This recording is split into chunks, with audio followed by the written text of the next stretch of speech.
हरियाणा के संसदीय कार्य मंत्री कंवरपाल गुर्जर का बयान सामने आया है।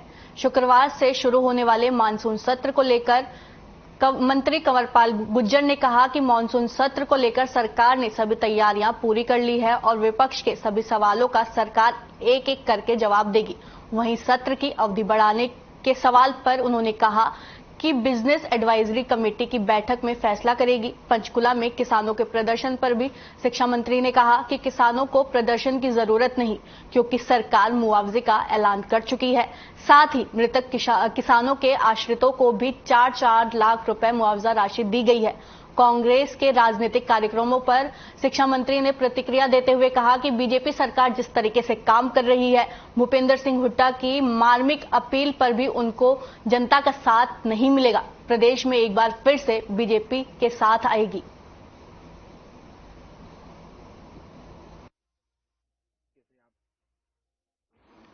शुक्रवार से हरियाणा विधानसभा का मानसून सत्र शुरू हो रहा है। इसको लेकर सरकार की क्या क्या तैयारियां, इसी पर बातचीत करने के लिए हमारे साथ संसदीय कार्य मंत्री कंवरपाल गुर्जर उनसे बात करते हैं। सर, शुक्रवार से हरियाणा विधानसभा का सत्र जो है शुरू हो रहा है, सरकार की अब तक क्या तैयारियां हैं, क्योंकि विपक्ष काफी मुद्दों को लेकर जो है सरकार को घेरने का ऐलान कर चुका है।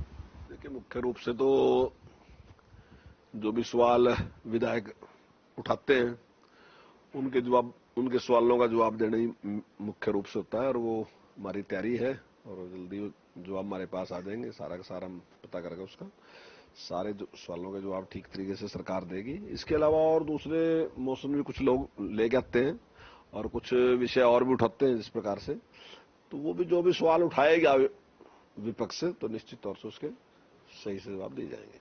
सर, अगर बात करें आमतौर पर कोई भी सत्र शुरू होता है तो विपक्ष के पास एक इक्का दुक्का ही जो है मुद्दा होता है, लेकिन इस बार काफी मुद्दे हैं। सीटी का एग्जाम है, बाढ़ है, मेवात कांड है और ओपीएस को लेकर भी जो है कहीं ना कहीं जो है क्वेश्चन लगा हुआ है। इन सभी को लेकर किस तरीके से आप देखते हैं और क्या तैयारियां अब तक हुई हैं? नहीं, बिल्कुल उसकी पूरी तैयारी है। जैसे हाउस में उठेगा निश्चित तौर से उसका जवाब दिया जाएगा, और मैं समझता हूँ कि बहुत बड़ी सफलता है। ठीक है, बाढ़ की वजह से नुकसान हुआ, ये सही है, लेकिन सरकार ने जिस तत्परता के साथ काम किया और जल्दी उसको कंट्रोल किया, और जो किसानों की फसल खराब हुई उसका माननीय मुख्यमंत्री जी ने उसी टाइम मुआवजे की घोषणा कर दी, और उसकी जो गिरदौरी वगैरह हो चुकी है, जल्दी हम उसका मुआवजा भी उनको देंगे।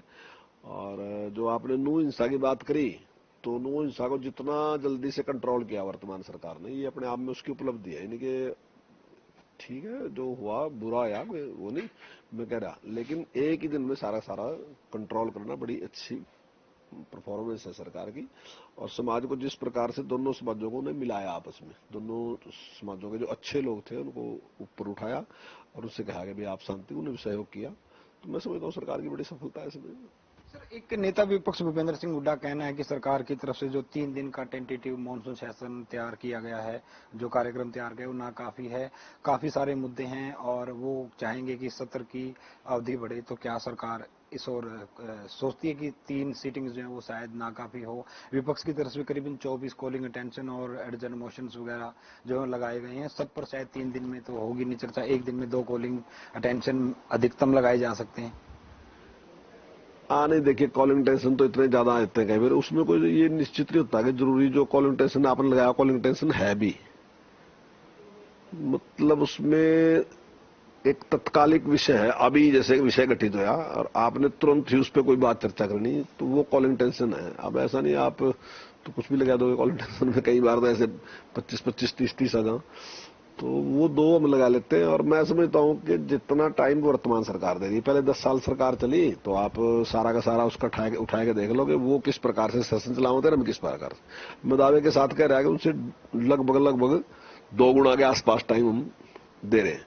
पहले 2 सेशन बुलाए जाते थे, लेकिन बजट सेशन ही सेशन होता था, उसके बाद तो 1 दिन का वैसे ही खाना पूर्ति होती थी। लेकिन हमने निर्णय किया कि हम 3 बुलाएंगे, और हम 2 की बजाय 3 बुला रहे। 3 को हम सीरियसली बुला रहे, ठीक ठाक बुला रहे, ऐसा नहीं है। और ये तो बीएससी की मीटिंग में फाइनल होगा। अगर हुड्डा साहब कहेंगे कि बढ़ना चाहिए तो उसके बारे में विचार किया जा सका बैठकर सारे। अगर बिजनेस होगा तो निश्चित तौर से उस पर विचार कर लेंगे। पहले भी अगर कोई कभी भी इस प्रकार की बात रखी विपक्ष ने, तो माननीय मुख्यमंत्री जी ने भी और अध्यक्ष जी ने भी इस पे पॉजिटिवली इस पे विचार किया और हमेशा टाइम बढ़ा के दिया। सर, अगर पिछले दिनों जो बाढ़ आई थी उसकी बात करें तो पंजाब और हरियाणा के काफी जिलों में जो व्यापक नुकसान हुआ है और इसी को लेकर आज दोनों राज्यों के किसान अलग अलग प्रदर्शन करके चंडीगढ़ के सेक्टर 17 में जो धरना देने के लिए आ रहे हैं और उनकी मांग है कि 50,000 रुपए प्रति एकड़ मुआवजा जाए, मृतकों के आश्रितों को जो है 10 लाख रुपए दिया जाए, 1 साल तक ब्याज वगैरह माफ हो, जो ट्यूबवेल बाढ़ वगैरह में खराब हुए हैं उनकी भरपाई की जाए। तो उनकी इन मांगों को कैसे देखते हैं? जो मृतक हैं उनको हमने 4-4 लाख रुपए दे दिए और तुरंत ही दे दिए थे। तो वो हमारे यहाँ का विषय नहीं, वो पंजाब का विषय है कि पंजाब में उन्होंने दिए नहीं है। और जहां तक जो फसल खराब हुई तो उसका भी हमने, और हम फसल का डबल दे रहे हैं, यानी कि पूरे देश में अभी 8,000 दे रहे हैं तो हम 15,000 दे रहे हैं। तो वो हमने पहले घोषणा कर दी माननीय मुख्यमंत्री जी ने कि हम देंगे, उसकी गिरदौरी वगैरह हमने कर ली और मैं समझता हूँ कि जल्दी हम सारा का सारा वो मुआवजा किसान को देंगे। सर, अगर हम अगले लोकसभा चुनाव की तैयारी की बात करें तो कांग्रेस जो है वो काफी एक्टिव मोड में कहीं ना कहीं दिखाई दे रही है। विपक्ष आपके समक्ष भूपेंद्र सिंह हुड्डा चला रहे हैं। कांग्रेस के 3 दूसरे गुट है, जो कुमारी शैलजा है, किरण चौधरी, रणदीप सुरजेवाला है। भले ही वो दूसरा गुट है लेकिन वो भी कहीं ना कहीं अपनी उपस्थिति दिखा रहे हैं और भीड़ वगैरह के हिसाब से माने तो कहा जा सकता है कि थोड़ी सी उनकी जो है वो तैयारियां चल रही हैं। साथ ही कल से जो है चंडीगढ़ में जो उनके प्रभारी हैं दीपक बावरिया वो भी आ रहे हैं और वो हिसार, कुरुक्षेत्र और 4 लोकसभा सीटों की जो समीक्षा करेंगे। तो इनकी तैयारी को कैसे देखते हैं? नहीं, तैयारियां सभी की हैं, हमारी भी तैयारी है, उनकी भी तैयारी है, इसमें क्या दो राय है। वहां लोगों की तैयारी है, यहाँ पार्टी की तैयारी है। हम पार्टी के तौर पे काम कर रहे हैं, चाहे हम पन्ना प्रमुख सम्मेलन कर रहे हैं या अन्य कोई कार्यक्रम कर रहे हैं, तो हम भी तैयार हैं और वो भी वो व्यक्तिगत तौर पे तैयार कर रहे हैं। उन्हें एक अपना अलग, एक कांग्रेस है, एक तरफ कांग्रेस के अंदर एक और मोर्चा है, तो वो दोनों अपना अपना वो दिखाने के लिए है। लेकिन जिस प्रकार से